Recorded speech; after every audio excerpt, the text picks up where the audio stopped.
Hey, how's it going, everyone? So recently, LEGO Legacy got a pretty massive update. I think it hit 2 days ago from the recording of this video. So let's read through all of the changes and new features, and then we'll talk about a few things that they didn't mention here. So first of all, sets were redesigned. Originally, they would just kind of upgrade as you got more stars, but they were all locked at 2 stars, and there were only 4 sets. Now you can actually farm more stars for your sets from mashup nodes. So I mean that's pretty awesome, and now you can increase their own abilities using ship ability materials, which is also a new thing, and those are also farmable from mashup nodes. So the sets weren't just reworked in the way that you unlock abilities, but they also just got a complete wording rework, and some of the abilities are removed, and they've just basically been all changed. So I mean the biggest thing that stuck out to me is they removed the speed up from the spy track, which no longer makes it as viable with characters other than Space. Although a few others it still works with, but I think that's definitely a good thing because having a set that gives speed is a bit overpowered, so I do understand them changing that one. Personally, I feel like the best catch-all set currently is the Guarded Inn after all the changes. There isn't really any set that is amazing at 2 stars. They all become a lot better as you get more stars for them, but it is going to take a while to level these up. I suspect it'll probably be a few months, maybe 3 or 4 months before we see the first 7 star set. Because the drop rates seem to be slightly lower than regular characters in the mashup nodes. Next up, we have a new Icy Attacker sighted in Pip Town. This is talking about the new Yeti character. So I'll probably do a video on Yeti's event once that comes around. At first glance, he looks like a pretty powerful character. Iggy has an AoE Dizzy, and the Yeti is going to have an AoE Stun to characters that had Dizzy. So Iggy, Chicken Suit Guy, and Yeti might become a pretty powerful team because an AoE Stun is no joke. And maybe a couple of their characters, like maybe Lloyd and Businessman or something. I don't know. We're going to have to figure that out once Yeti is released. But right off the bat, it looks like a pretty decent character.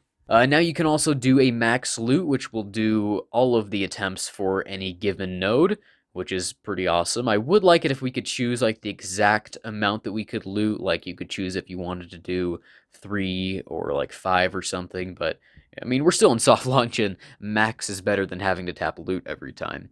You can now change your name. You can't change it to anything you want, so like I couldn't name my account Bricko, but you can keep selecting random to get more random names, and I managed to get Modern Spaceship Techie, which is pretty awesome, so I'm going to stick with that one for a while, and then I've also got the Blacktron figure there as my profile picture. It looks like you get more profile pictures for each character you unlock, which I think is an awesome idea. And then, yeah, Ultimates were released along with Gear 6 and level 50. So a select few number of characters have ultimate abilities.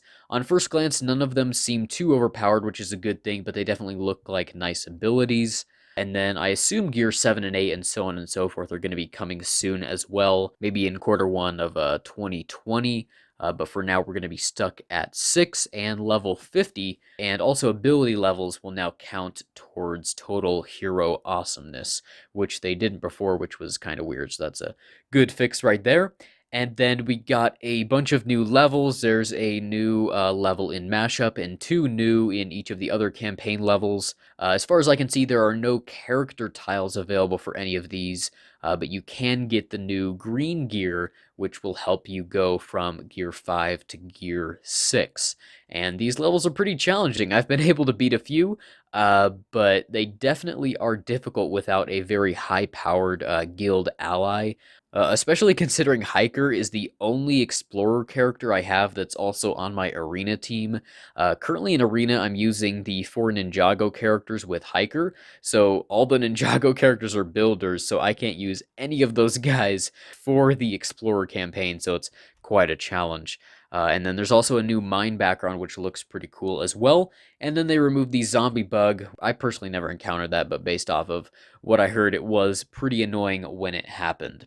And then another couple things I noticed that they didn't mention here is some store prices were changed. For example, the gear right here now gives you 9 pieces instead of 3, and it's for 5,000 coins instead of 8,000. So you get like 200% more for like 35% less coins or something like that. So that's a pretty good deal. I'll definitely take that, especially because I was buying all of those anyway every day. So I'm happy to get more. And then the gear down here for gems is now up to 500 from 150. But I think those are fully crafted, so it might be a good idea to save up for those, but I'm not going to. I'm just gonna farm the gear the hard way, the long way. But that's been working pretty well for me so far, so I'm gonna stick with that. All right, but those are all of the new things and changes for this update. This will probably be either the last or the second to last update before global launch, so I'm definitely looking forward to that. But thanks for watching, and I will see you in the next one.